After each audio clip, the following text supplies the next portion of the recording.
जय Shri Krishna, Radhe Govind. Welcome back to Kanhamrit. आइए भगवान श्री सत्यनारायण के व्रत की संपूर्ण कथा को श्रवण करते हैं। हम पहले प्रथम अध्याय से शुरू करेंगे। इस कथा में 5 अध्याय हैं। कथा को बीच में बिल्कुल भी अधूरा मत छोड़िएगा। पूरे 5 अध्याय समाप्त होने के बाद ही संपूर्ण कथा श्रवण का फल हमें प्राप्त होता है। चलिए कथा में प्रवेश करते हैं। प्रथम अध्याय। सत्यनारायण व्रत कथा का पूरा संदर्भ यह है कि पुरा काल में शौनकादि ऋषि नैमिषारण्य स्थित महर्षि सूत के आश्रम पर पहुंचे। ऋषिगण महर्षि सूत से प्रश्न करते हैं कि लौकिक कष्ट मुक्ति, सांसारिक सुख समृद्धि एवं पारलौकिक लक्ष्य की सिद्धि के लिए सरल उपाय क्या है। महर्षि सूत शौनकादि ऋषियों को बताते हैं कि ऐसा ही प्रश्न नारद जी ने भगवान विष्णु से किया था। भगवान विष्णु ने नारद जी को बताया, लौकिक क्लेश मुक्ति, सांसारिक सुख समृद्धि एवं पारलौकिक लक्ष्य सिद्धि के लिए एक ही राजमार्ग है, वह है सत्यनारायण व्रत। सत्यनारायण व्रत का अर्थ है सत्याचरण, सत्याग्रह और सत्यनिष्ठा।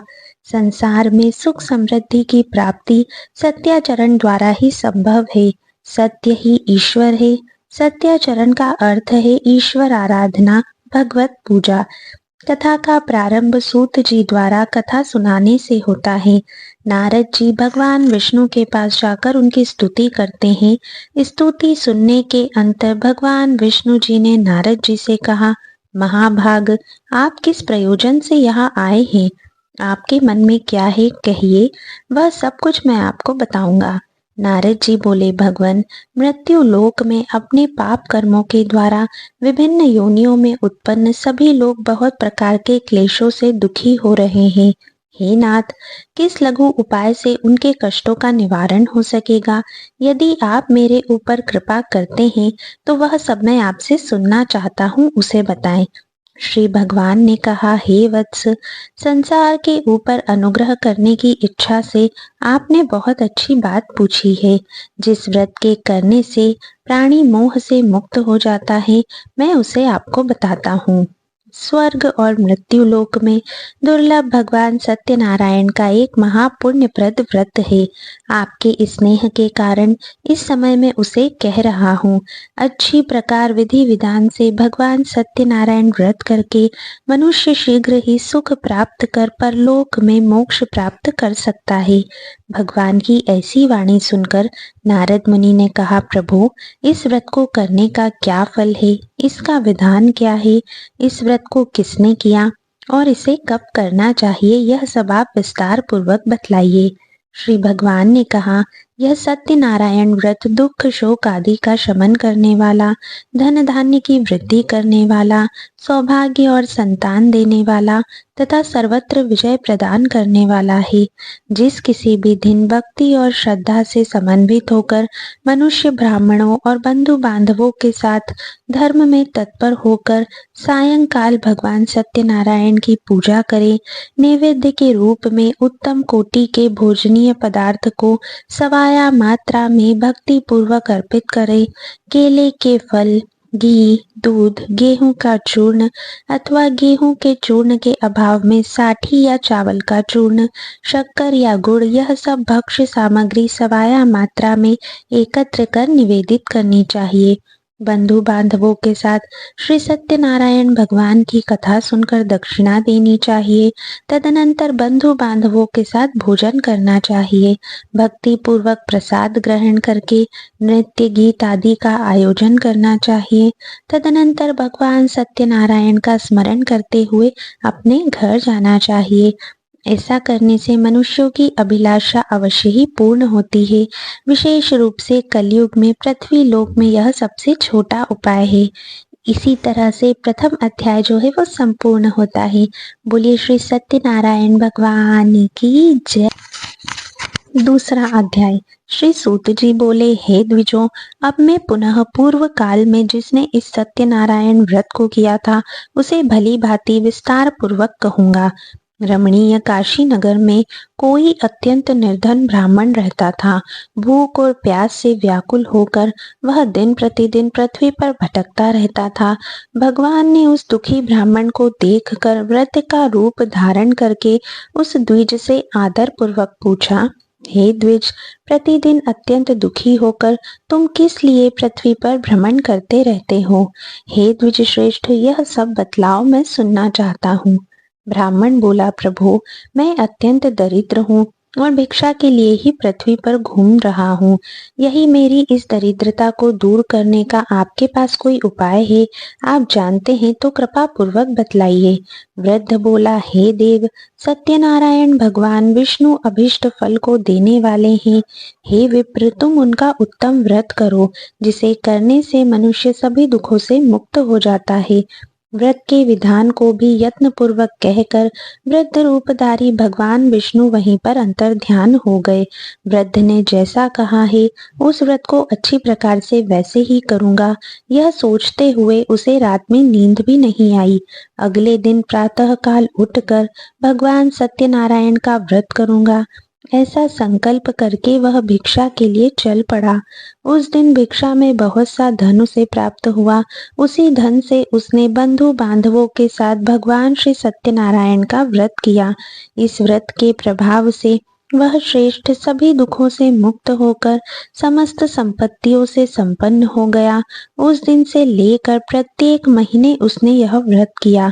इस प्रकार भगवान सत्यनारायण के इस व्रत को करके वह श्रेष्ठ सभी पापों से मुक्त हो गया और उसने दुर्लभ मोक्ष पद को प्राप्त किया।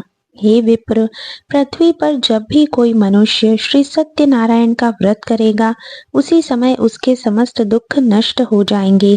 इस प्रकार भगवान नारायण ने महात्मा नारद जी से जो कुछ कहा है, मैंने वह सब आप लोगों से कह दिया। आगे अब और क्या कहूँ? हे मुने, इस पृथ्वी पर उससे सुने हुए इस व्रत को किसने किया, हम वह भी सुनना चाहते हैं। उस व्रत पर हमारी श्रद्धा हो रही है। सूत जी बोले, हे मुनियों, पृथ्वी पर जिसने यह व्रत किया उसे आप लोग सुने। एक बार वह द्विज श्रेष्ठ अपनी धन संपत्ति के अनुसार बंधु बांधवों तथा परिवारजनों के साथ व्रत करने के लिए उद्धत हुआ। इसी बीच एक लकड़हारा वहां आया और लकड़ी बाहर रख कर उस ब्राह्मण के घर गया। प्यास से व्याकुल वह उसको व्रत करता हुआ देख प्रणाम करके उससे बोला, प्रभु, आप यह क्या कर रहे हैं? इसे करने से किस फल की प्राप्ति होती है, विस्तार पूर्वक मुझसे कहिए। विप्र ने कहा, यह सत्यनारायण का व्रत है जो सभी मनोरथों को प्रदान करने वाला है। उसी के प्रभाव से मुझे यह सब महान धन धान्य आदि प्राप्त हुआ है। जल पीकर तथा प्रसाद ग्रहण करके वह लकड़हारा नगर चला गया। सत्यनारायण देव के लिए मन से ऐसा सोचने लगा कि आज लकड़ी बेचने से जो धन प्राप्त होगा, उसी धन से भगवान सत्यनारायण का श्रेष्ठ व्रत करूंगा। इस प्रकार मन से चिंतन करता हुआ लकड़ी को मस्तक पर रखकर वो एक सुंदर नगर में गया जहाँ धन संपन्न लोग रहते थे। उस दिन उसने लकड़ी का दुगना मूल्य प्राप्त किया। इसके बाद प्रसन्न हृदय होकर वह पके हुए केले का फल, शक्कर, घी, दूध और गेहूं का चूर्ण सवाया मात्रा में लेकर अपने घर आया। तत्पश्चात उसने अपने बांधवों को बुलाकर विधि विधान से भगवान श्री सत्यनारायण का व्रत किया। उस व्रत के प्रभाव से वह धन पुत्र से संपन्न हो गया और इस लोक में अनेक सुख का उपभोग कर कर अंत में सत्यपुर अर्थात बैकुंठ को चला गया। इसी के साथ दूसरा अध्याय भी संपन्न होता है। बोलिए श्री सत्यनारायण भगवान की जय। चलिए तीसरा अध्याय सुनते हैं। श्री सूत जी बोले, श्रेष्ठ मुनियों, अब मैं पुनः आगे की कथा कहता हूँ, आप लोग सुने। प्राचीन काल में उल्कामुख नाम का एक राजा था। वह जितेंद्रिय, सत्यवादी तथा अत्यंत बुद्धिमान था। वह विद्वान राजा प्रतिदिन देवालय जाता और धन देकर ब्राह्मणों को संतुष्ट करता था। कमल के समान मुख वाली उसकी धर्मपत्नी शील, विनय एवं सौंदर्य आदि गुणों से संपन्न तथा पतिपरायणा थी। राजा एक दिन अपनी धर्मपत्नी के साथ भद्रशिला नदी के तट पर श्री सत्यनारायण का व्रत कर रहा था। उसी समय व्यापार के अनेक प्रकार की पुष्कल धनराशि से संपन्न एक साधु नाम का बनिया वहां आया। भद्रशिला नदी के तट पर नाव को स्थापित कर वह राजा के समीप गया और राजा को उस व्रत में दीक्षित देखकर विनय पूर्वक साधु ने कहा, राजन, आप भक्ति युक्त चित्त से यह क्या कर रहे हैं? कृपया वह सब बताइए, मैं सुनना चाहता हूँ। राजा बोले, हे साधु, पुत्र आदि की प्राप्ति की कामना से अपने बंधु बांधवों के साथ मैं अतुल तेज संपन्न भगवान विष्णु का व्रत एवं पूजन कर रहा हूँ। राजा की बात सुनकर साधु ने आदर पूर्वक कहा, राजन, इस विषय में आप मुझे सब कुछ विस्तार से बतलाइए। आपके कथनानुसार मैं व्रत एवं पूजन करूंगा। मुझे भी संतति नहीं है, इससे अवश्य ही संतति प्राप्त होगी। ऐसा विचार कर वह व्यापार से निवृत्त हो आनंद पूर्वक अपने घर आया। उसने अपनी भार्या से संतति प्रदान करने वाले इस सत्य व्रत को विस्तार पूर्वक बताया तथा जब मुझे संतति प्राप्त होगी तब मैं इस व्रत को करूंगा।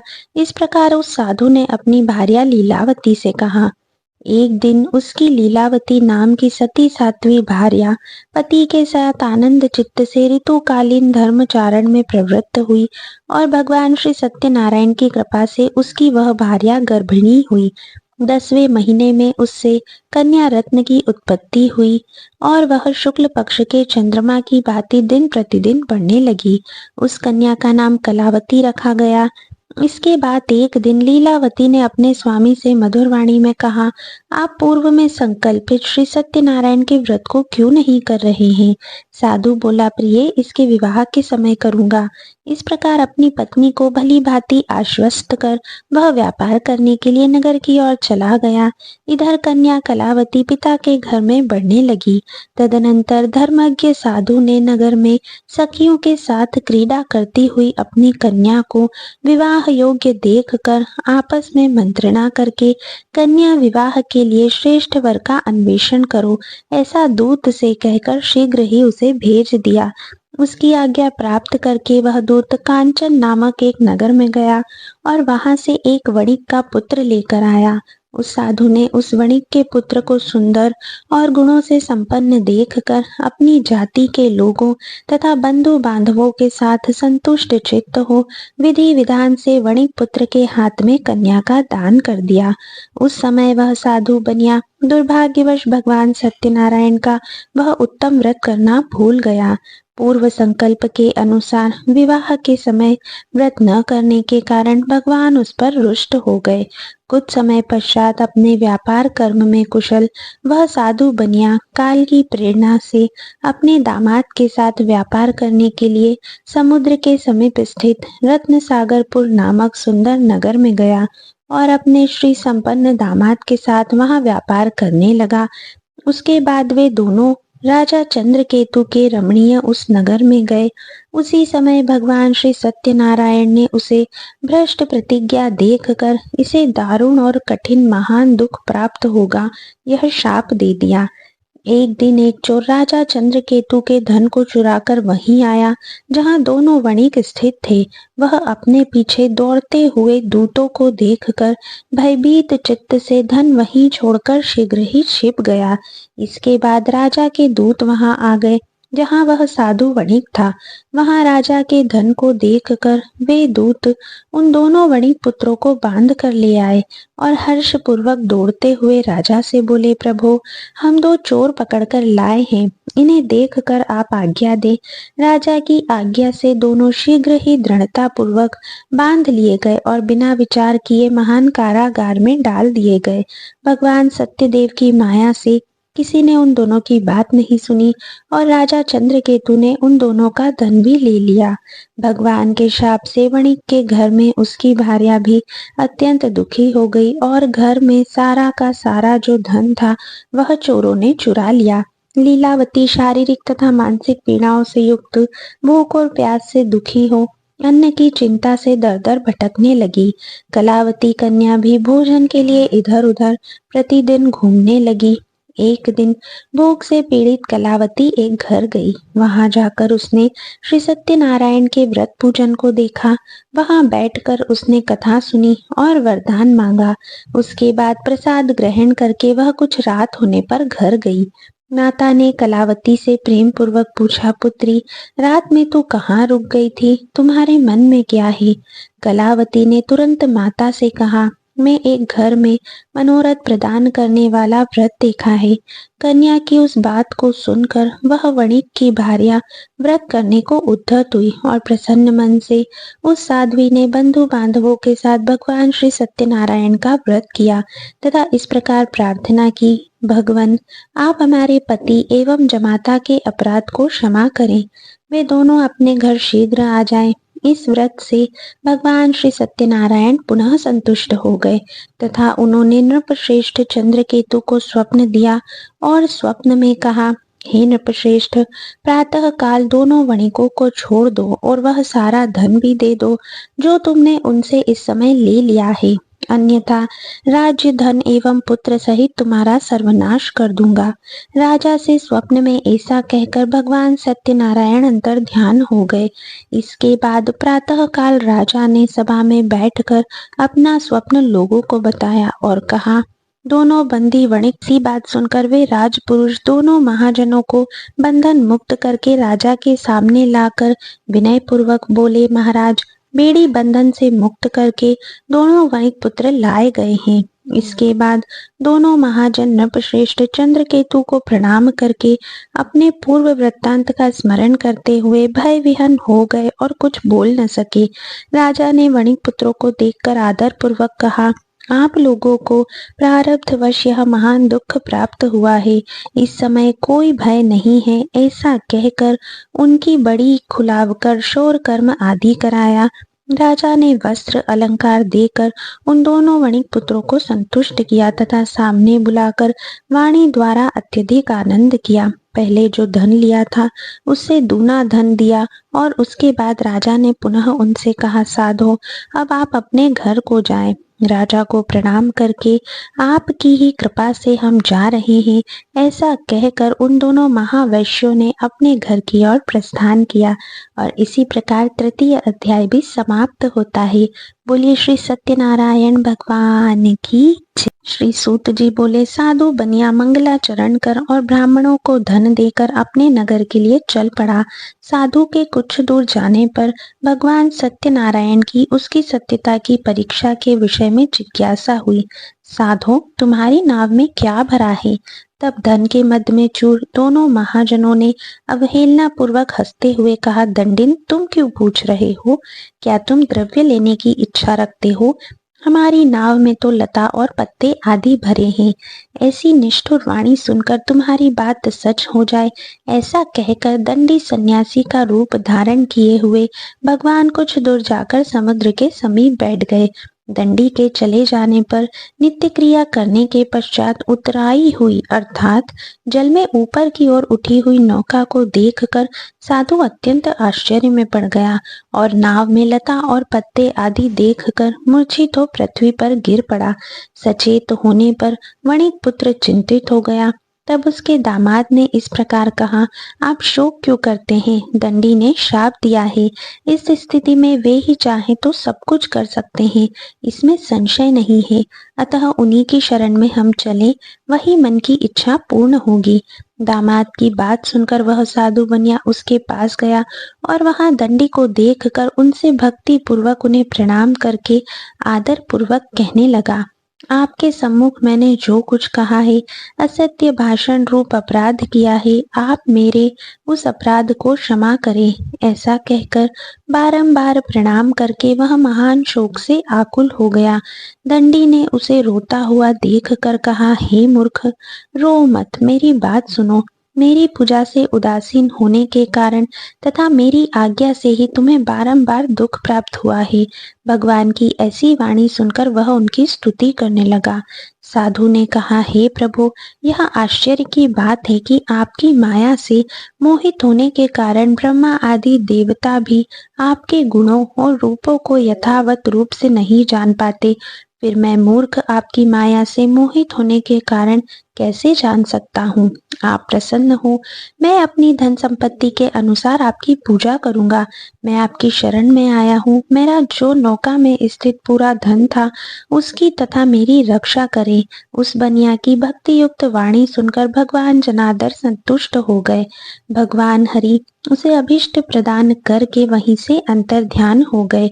उसके बाद वह साधु अपनी नौका में चढ़ा और उसे धन धान्य से परिपूर्ण देखकर भगवान सत्यदेव की कृपा से हमारा मनोरथ सफल हो गया, ऐसा कहकर स्वजनों के साथ उसने भगवान की विधिवत पूजा की। भगवान श्री सत्यनारायण की कृपा से वह आनंद से परिपूर्ण हो गया और नाव को प्रयत्न पूर्वक संभाल कर उसने अपने देश के लिए प्रस्थान किया। साधु बनिया ने अपने दामाद से कहा, वह देखो, मेरी रत्नपुरी नगरी दिखाई दे रही है। इसके बाद उसने अपने धन के रक्षक दूत को अपने आगमन का समाचार देने के लिए अपनी नगरी में भेजा। उसके बाद उस दूत ने नगर में जाकर साधु की भार्या को देख हाथ जोड़कर प्रणाम किया तथा उसके लिए अभिष्ट बात कही। सेठ जी अपने दामाद तथा बंधु वर्गों के साथ बहुत सारे धन धान्य से संपन्न होकर नगर के निकट पधार गए हैं। दूत के मुख से यह बात सुनकर वह महान आनंद से विहल हो गई और उस साध्वी ने श्री सत्यनारायण की पूजा करके अपनी पुत्री से कहा, मैं साधु के दर्शन के लिए जा रही हूँ, तुम शीघ्र आओ। माता का ऐसा वचन सुनकर व्रत को समाप्त करके प्रसाद का परित्याग कर वह कलावती भी अपने पति का दर्शन करने के लिए चल पड़ी। इससे भगवान सत्यनारायण रुष्ट हो गए और उन्होंने उसके पति को तथा नौका को धन के साथ हरण करके जल में डुबो दिया। इसके बाद कलावती कन्या अपने पति को न देख महान शोक से रुदन करती हुई पृथ्वी पर गिर पड़ी। नाव का अदर्शन तथा कन्या को अत्यंत दुखी देख भयभीत मन से साधु बनिया ने सोचा, यह क्या आश्चर्य हो गया। नाव का संचालन करने वाले भी सभी चिंतित हो गए। तदनंतर वह लीलावती भी कन्या को देखकर विहल हो गई और अत्यंत दुख से विलाप करती हुई अपने पति से बोली, अभी अभी नौका के साथ वह कैसे अलक्षित हो गया। न जाने किस देवता की उपेक्षा से वह नौका हरण कर ली गई, अथवा श्री सत्यनारायण का महात्म्य कौन जान सकता है। ऐसा कहकर वह स्वजनों के साथ विलाप करने लगी और कलावती भी अपने पति के नष्ट हो जाने पर दुखी हो गई और पति की पादुका लेकर उनका अनुगमन करने के लिए उसने मन में निश्चय किया। कन्या के इस प्रकार के आचरण को देखकर भार्या सहित वह धर्मज्ञ साधु बनिया अत्यंत शोक संतप्त हो गया और सोचने लगा, या तो भगवान सत्यनारायण ने यह अपहरण किया है अथवा हम सभी भगवान सत्यदेव की माया से मोहित हो गए हैं। अपनी धन शक्ति के अनुसार मैं भगवान श्री सत्यनारायण की पूजा करूंगा। सभी को बुलाकर इस प्रकार कहकर उसने अपने मन की इच्छा प्रकट की और बारंबार भगवान सत्यदेव को दंडवत प्रणाम किया। इससे दीनों के परिपालक भगवान सत्यदेव प्रसन्न हो गए। भक्तवत्सल भगवान ने कृपा पूर्वक कहा, तुम्हारी कन्या प्रसाद छोड़कर अपने पति को देखने चली आई थी। निश्चय ही इसी कारण उसका पति अदृश्य हो गया है। यदि घर जाकर प्रसाद ग्रहण करके वह पुनः आए तो हे साधु बनिया, तुम्हारी पुत्री पति को प्राप्त करेगी, इसमें संशय नहीं है। कन्या कलावती भी आकाश मंडल से ऐसी वाणी सुनकर शीघ्र ही घर गई और उसने प्रसाद ग्रहण किया। पुनः आकर स्वजनों के साथ अपने पति को देखा। तब कलावती ने अपने पिता से कहा, अब तो घर चलें, विलंब क्यों कर रहे हैं। कन्या की वह बात सुनकर वणिक पुत्र संतुष्ट हो गया और विधि विधान से भगवान सत्यनारायण का पूजन करके धन तथा बंधु बांधवों के साथ अपने घर गया। तदनंतर पूर्णिमा तथा संक्रांति पर्वों पर भगवान सत्यनारायण का पूजा करते हुए इस लोक में सुख भोग कर वे सत्य और वैकुंठ लोक को चले गए। इसी प्रकार भगवान श्री सत्यनारायण की कथा का चतुर्थ अध्याय भी संपन्न होता है। बोलिए श्री सत्यनारायण भगवान की जय। अब हम प्रवेश करते हैं पंचम अध्याय में। श्री सूत जी बोले, श्रेष्ठ मुनियों, अब इसके बाद मैं दूसरी कथा कहूंगा, आप लोग सुने। अपनी प्रजा का पालन करने में तत्पर तुंगध्वज नामक एक राजा था। उसने सत्यदेव के प्रसाद का परित्याग करके दुख प्राप्त किया। एक बार वह वन जाकर और वहां से पशुओं को मारकर वृक्ष काटकर नीचे आया। वहां उसने देखा कि गोपगण बंधु बांधवों के साथ संतुष्ट होकर भक्ति पूर्वक भगवान सत्यदेव की पूजा कर रहे हैं। राजा यह देखकर भी अहंकारवश न तो वहां गया और न ही उसने भगवान सत्यनारायण को प्रणाम किया। पूजन के बाद सभी गोपगण भगवान का प्रसाद राजा के समीप रखकर वहां से लौट आए और इच्छानुसार उन सभी ने भगवान का प्रसाद ग्रहण किया। इधर राजा को प्रसाद का परित्याग करने से बहुत दुख प्राप्त हुआ। उसका संपूर्ण धन धान्य एवं सभी 100 पुत्र नष्ट हो गए। राजा ने मन में निश्चय किया कि अवश्य ही भगवान सत्यनारायण ने हमारा नाश कर दिया है, इसीलिए मुझे वहां जाना चाहिए जहां श्री सत्यनारायण का पूजन हो रहा था। ऐसा मन में निश्चय करके वह राजा गोपगणों के समीप गया और उसने गोपगणों के साथ भक्ति श्रद्धा से युक्त होकर विधि पूर्वक भगवान सत्यदेव की पूजा की। भगवान सत्यदेव की कृपा से वह पुनः धन और पुत्र से संपन्न हो गया। इस लोक में सभी सुखों का उपभोग कर अंत में सत्यपुर बैकुंठ लोक को प्राप्त हुआ।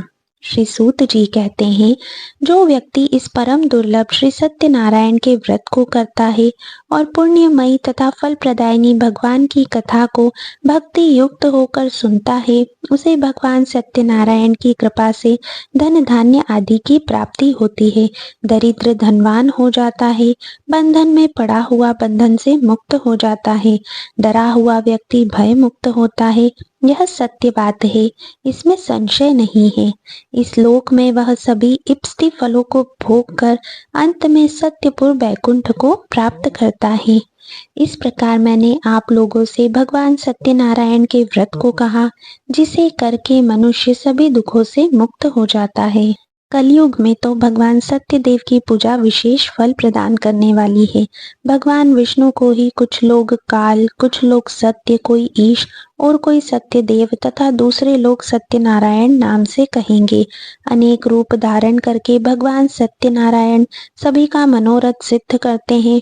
कलयुग में सनातन भगवान विष्णु ही सत्यव्रत रूप धारण करके सभी का मनोरथ पूर्ण करने वाले होंगे। हे श्रेष्ठ मुनियों, जो व्यक्ति नित्य भगवान सत्यनारायण की इस व्रत कथा को पढ़ता है या सुनता है, भगवान सत्यनारायण की कृपा से उसके सभी पाप नष्ट हो जाते हैं।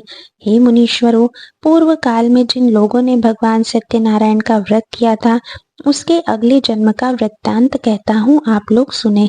महान प्रज्ञा संपन्न सत्यनारायण व्रत करने के प्रभाव से दूसरे जन्म में सुदामा हुए और उस जन्म में भगवान श्री कृष्ण का ध्यान करके उन्होंने मोक्ष प्राप्त किया। लकड़हारा भिल्ल गुहों का राजा हुआ और अगले जन्म में उसने भगवान श्री राम की सेवा करके मोक्ष प्राप्त किया। महाराज उल्कामुख दूसरे जन्म में राजा दशरथ हुए, जिन्होंने श्री रंगनाथ जी की पूजा करके अंत में बैकुंठ प्राप्त किया। इसी प्रकार धार्मिक और सत्यव्रती साधु पिछले जन्म में सत्यव्रता के प्रभाव से दूसरे जन्म में मोरध्वज नामक राजा हुआ। उसने आरे से चीरकर अपने पुत्र की आधी देह भगवान विष्णु को अर्पित करके मोक्ष प्राप्त किया। महाराजा तुंगध्वज जन्मांतर में स्वयंभुव मनु और भगवत संबंधी संपूर्ण कार्यों का अनुष्ठान करके बैकुंठ को प्राप्त हुए। जो गोपगण थे वे सब जन्मांतर में व्रजमंडल में निवास करने वाले गोप हुए और सभी राक्षसों का संहार करके उन्होंने भी भगवान का शाश्वत धाम गोलोक प्राप्त किया। इस प्रकार श्री स्कंद पुराण के अंतर्गत रेवा खंड में श्री सत्यनारायण व्रत कथा का यह 5वां अध्याय भी पूर्ण होता है। सभी प्रेम से बोलिए श्री सत्यनारायण भगवान की जय। आज की इस वीडियो में इतना ही था। भगवान श्री सत्यनारायण की कृपा आप सभी के ऊपर हो, ऐसी ही मेरी मनोकामना है। अब हम मिलते हैं नेक्स्ट वीडियो में, तब तक के लिए राधे राधे।